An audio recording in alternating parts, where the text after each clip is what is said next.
Olá, boa tarde a todos. O nosso grupo vai falar sobre a caracterização do comportamento alimentar dos xenartras neotropicais. A equipe é composta pelo Gabriel, pelo João Pedro, pela Maria, pela Paola, Tamires e o Vicente. Aqui estão apresentados os tópicos que vamos trabalhar ao longo da apresentação. Bom, vamos falar sobre os xenartras.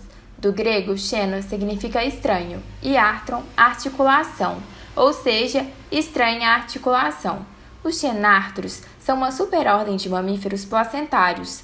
Anteriormente, eram designados como endenatas, que significa desdentados. São representantes do grupo as preguiças, os tatus e os tamanduás. Eles se distribuem pelo centro-sul da América do Norte, América Central, até o sul da América do Sul. Suas principais características em comum são a xernatria, o sinsacro, que é a fusão do osso sacro com o osso do quadril, apresentam baixa taxa metabólica resultante de suas dietas pouco energéticas, ausência de esmalte dentário, homodontia secundária ou perda total, arco zigomático delgado reduzido. A relação e a distribuição dos xenartras são consistentes com a conexão terrestre entre a América do Sul e a do Norte, que poderia ter existido durante o final do Cretáceo e o início do Terciário. Os primeiros xenartras apareceram na América do Sul no período do Paleoceno, se diversificando bastante no Mioceno. Já as primeiras preguiças terrestres apareceram no Oligoceno. Os xenartras são um dos poucos grupos que se restringiram a uma determinada área geográfica e se isolaram morfologicamente. A explicação convencional da distribuição geográfica deles é que se originou na América do Sul quando o continente foi isolado de uma grande massa de terra e se diversificou nesse continente durante todo o Terciário até a emergência do Istmo do Panamá no final do Terciário, que permitiu o alastramento de algumas formas adaptativas se adequando a outras regiões da América. Dentro desse táxon são encontrados as ordens Cingulata, no qual são incluídos mamíferos possuidores de carapaça, os tatus, que utilizam essa estrutura para defesa contra predadores e proteção contra danos causados pela vegetação, e a ordem Pilosa, se caracteriza pela pelagem densa e presença de dentes pouco desenvolvidos ou sua total ausência, e que é composta pelos tamanduás e pelas preguiças. A ordem Cingulata possui uma única família com táxons viventes totalizando 21 espécies, das quais 11 ocorrem no Brasil. Já a ordem Pilosa possui 4 famílias e 10 espécies, com 8 delas ocorrendo aqui no Brasil. Bom, em relação ao hábito de vida dos xenartras, eles habitam uma grande diversidade de hábitats, mas esses hábitats são limitados à faixa tropical. Eles podem habitar a Amazônia, campo sujo, campo aberto no Cerrado e na Caatinga, sendo ambientes xerófilos, assim também como áreas inundadas, como no Pantanal. Eles também podem habitar campos abertos no sul do Brasil e também na Mata Atlântica, em florestas tropicais. O hábito de vida deles são bastante diversificados, sendo em tocas ou topos de árvores, como hábitos de vidas arborícolas. Eles também podem ser terrestres e alguns hábitos críticos, como preguiças gigantes. Em relação à hora do dia, eles podem ser noturno, diurno ou crepuscular, o que pode mudar com a sazonalidade. Bom, em relação às adaptações dos xenartras, elas são bastante típicas do grupo. Elas podem estar ligadas ao baixo metabolismo ou à temperatura corporal. Esses animais têm seu corpo aquecido muito rapidamente, por isso os animais têm o hábito de se tocar, como os tatus, e utilizam desse mecanismo para evitar o superaquecimento do seu corpo dentro das tocas. As fêmeas dos xenartras geralmente geram um filhote por vez. Essa é uma exceção para o tatu galina, que geram geralmente filhotes gêmeos e grandes ninhadas. Os hábitos arborícolas nelas proporcionam segurança ao filhote, e isso se deve ao cuidado parental intenso por parte da fêmea. Nos tamanduás, eles possuem hábitos terrestres, mas eles se intercalam por grande variedade de hábitats, como áreas inundadas e outros tipos. Isso também pode se tornar variado devido ao controle de temperatura, o que pode variar devido à sazonalidade, tendo hábitos de vida noturno, diurno e crepuscular, como foi dito no slide anterior. Isso também pode variar devido à alimentação. Adaptações de alimentação ocorrem como no caso do tamanduá-bandeira, que ele possui membros anteriores extremamente fortes, né? Possuindo dedos com 3 garras, sendo que a garra do terceiro dedo é a maior, geralmente para flexionar o formigueiro. O membro posterior apresenta 5 dedos com unhas curtas. Tamanduás também utilizam o baixo metabolismo para reduzir a absorção de toxinas derivadas das suas presas. Os tamanduás não passam de 3 minutos se alimentando do mesmo ninho de formigas, devido às defesas químicas e físicas das presas. As preguiças elas possuem grandes garras e fortes para manter hábitos arborícolas e se alimentar das folhas na copa das árvores. Essas adaptações também podem estar ligadas a hábitats, como é o caso do tamanduí. Ele tem uns hábitos geralmente arborícolas, e então ele possui uma cauda extremamente longa, desprovida de pelos ventralmente, e o que ajuda ele a se pendurar no galho das árvores.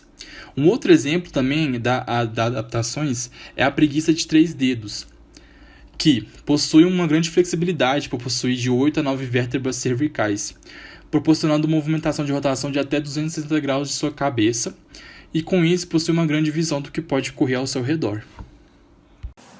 Diferenças cranianas. Cingulata. Apresenta um crânio comprido, dorsoventralmente e alongado anteriormente, que passa por um estreitamento na região anteorbital, resultando num focinho afilado. Rosto pouco afilado e sua dentição apresenta dentes cônicos e sem esmaltes. Em Dasypodinae, o etmoide é externamente visível na superfície do crânio, sendo isso uma característica exclusiva da subfamília. Vermilíngua. Redução do arco zigomático, visto que é nele em que o masseter se insere. Rosto alongado e mandíbula fina, sem músculos para mastigação, que se dá por conta de seus hábitos alimentares. Bicho preguiça. Rosto curto e dentição também com dentes cônicos e sem esmaltes. Ela é diferenciada por conta da sua ipsodontia, que causa um desgaste dentário. Dentição. Os xenartros possuem dentes que são prismáticos ou cilíndricos, sem cúspides. Homodontes, sem esmalte, com desenvolvimento contínuo discreto e desprovido de raiz, como as preguiças e tatus, ou a ausência total de dentes, como os tamanduás. A dieta dos xenartras tem forte relação com a filogenia. A especialização da dieta entre os 3 clados principais aconteceu cedo na história evolutiva do grupo, há mais de 40 milhões de anos. Os resultados de alguns estudos sugerem que a diversificação dos xenartras ocorreu segundo a visão de diversificação vinculada à invasão de zonas adaptativas relacionadas à dieta. Talvez a razão ecológica para a diversificação entre os xenartras tenha sido a dieta, já que as regiões e sub-regiões do crânio que sofreram seleção apresentam relação com a dieta. Acredita-se que a maioria dessa diversificação ocorreu em função de variações associadas ao tamanho alométrico e a regiões da face e da abóbada. Face relaciona-se com a obtenção e o processamento do alimento, e na abóbada insere-se parte da musculatura relacionada à mastigação. Frente à especialização antiga dos hábitos alimentares no grupo, é plausível pensar que a seleção atuou no sentido de diversificar as linhagens em relação às suas capacidades de obter e processar alimentos. Nesse sentido, a evolução promoveu a ocupação de novos nichos relacionados à dieta. Potencialmente, cada um dos 3 clados principais invadiu uma zona adaptativa relacionada à dieta, sendo que a zona adaptativa pode ser definida como um conjunto de nichos distintos dos já ocupados por outras formas de vida. Dieta dos gêneros atuais. Os tamanduás, os tatus e as preguiças apresentam baixa taxa metabólica, resultante de suas dietas pouco energéticas. Preguiças possuem um hábito extremamente herbívoro. Entretanto, os demais representantes desta ordem apresentam hábitos insetívoros. O tatu verdadeiro, por exemplo, é insetívoro generalista, se alimentando principalmente de insetos, formigas e besouros, mas também pode comer pequenos vertebrados. Essa tabela mostra os gêneros da ordem Xenarthra e sua alimentação, que pode ser composta por folhas, outras fontes vegetais, como raízes, insetos, outros vertebrados, vertebrados e carne em decomposição. A família dos tamanduás apresenta uma série de adaptações para sua alimentação, como a língua longa e extensível e garras dianteiras grandes, utilizadas na abertura de cupinzeiros e formigueiros. Sua alimentação consiste principalmente de formigas e cupins, mas, dependendo das espécies, pode também se alimentar de termitas e abelhas. O tamanduá-bandeira, por exemplo, para atingir o seu consumo diário, pode chegar a comer 30.000 formigas e cupins. A família dos tatus possui os molares primitivos e pouco adaptados à mastigação de alimentos duros, com a dieta de algumas espécies sendo constituída de insetos, enquanto outras espécies são onívoras, alimentando-se de material vegetal, como raízes e tubérculos, invertebrados e pequenos vertebrados, ainda que em decomposição. A família das preguiças consome folhas, brotos, flores e frutos imaturos de algumas espécies vegetais. Agora a gente vai falar um pouquinho sobre representantes fósseis em Xenartras.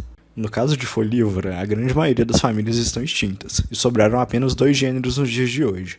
Os gêneros remanescentes são Bradipus e Colipus, que pertencem às famílias Bradipodida e Colipodida. Diferente dos exemplares atuais, as preguiças extintas eram consideradas gigantes, e elas apresentavam uma diversidade muito maior do que as preguiças atuais. Elas faziam parte de 6 famílias diferentes, sendo elas Megalochinidae, Megalonychidae, Megatheriidae, Milodontidae, Notrotheriidae e Celidotheriidae.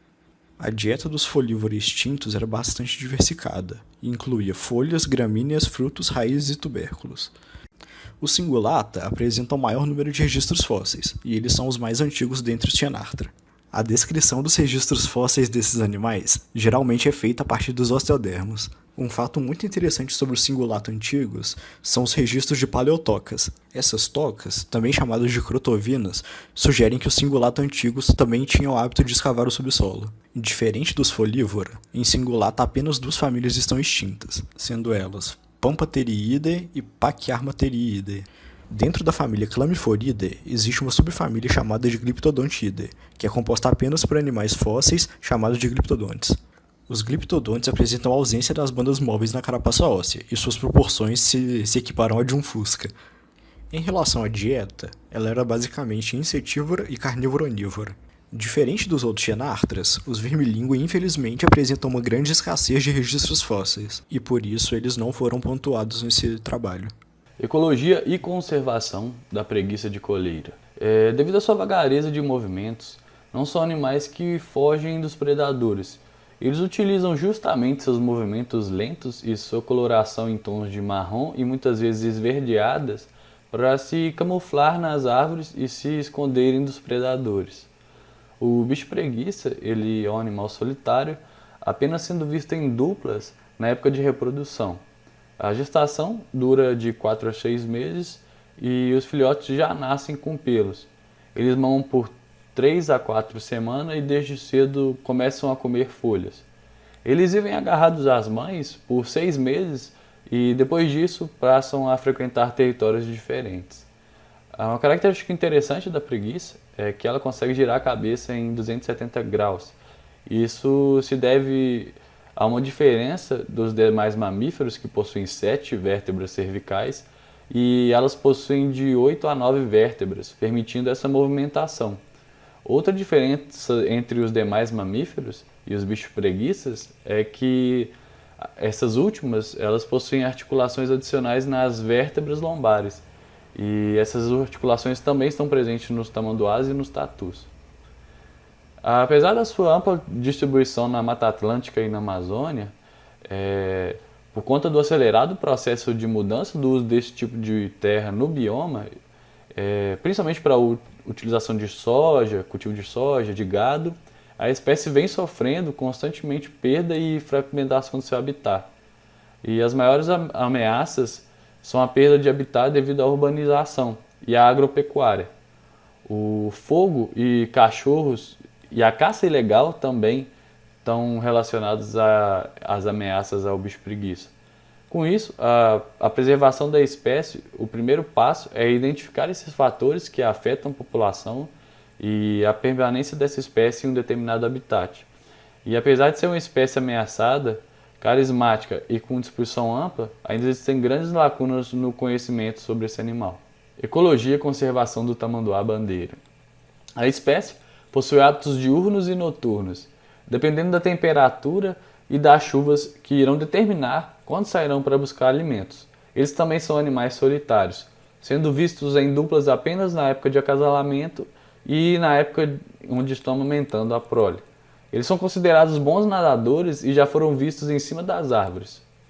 Para conseguir capturar o seu alimento, que consiste em basicamente formigas e cupins, os tamanduás desenvolvem estruturas anatômicas bem específicas, como o olfato, que capta o odor das presas mesmo embaixo da superfície, e outras características que já foram citadas antes, como as garras bem grandes e afinaladas nas pontas, que permitem perfurar o solo, mesmo que seja muito duro, uma língua bem comprida, que se movimenta dentro do formigueiro para capturar as presas, e o aumento das glândulas salivares para aumentar o muco na língua. O aumento do estômago para suportar também uma grande quantidade de alimento e o digerir.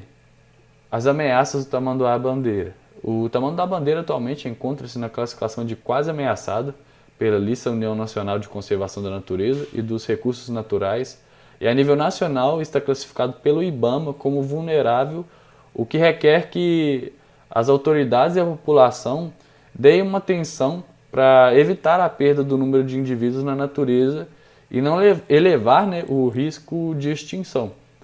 Com a perda de quase 50% do cerrado, o bioma que abriga a maior parte da população de tamanduás, o desmatamento na Amazônia e na Mata Atlântica, percebe-se uma diminuição da população de tamanduás em 30% nos últimos 26 anos, sendo então a maior ameaça contra os tamanduás é a perda do seu habitat. Essas são as nossas referências.